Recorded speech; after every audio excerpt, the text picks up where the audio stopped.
সন্ধ্যারতির পর বেলুর মঠ রামকৃষ্ণ মিশনের মূল মন্দিরে দক্ষিণ দিকে নিষ্ঠা এবং ভক্তির সঙ্গে যিশু পুজো শুরু হলো।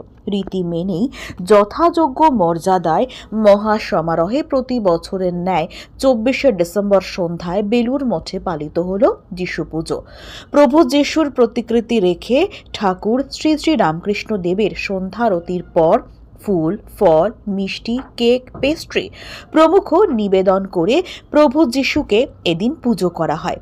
25শে ডিসেম্বর বড়দিন উপলক্ষে মঙ্গলবার 24শে ডিসেম্বর সন্ধ্যায় বেলুর মঠে প্রভু যিশু পুজোর আয়োজন করা হয়। সন্ধ্যারতির পর শুরু হয় যিশুর আরাধনা।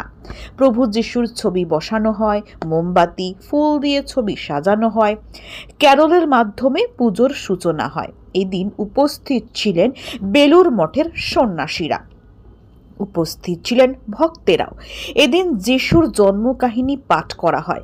মঠের নিয়ম মেনে 24শে ডিসেম্বর মঠের সন্ধ্যারতির পরে শুরু হয় এই বিশেষ প্রার্থনা। বিশেষ প্রার্থনা সঙ্গীত, বাইবেল পাঠের মধ্য দিয়ে এই উৎসব পালিত হয়।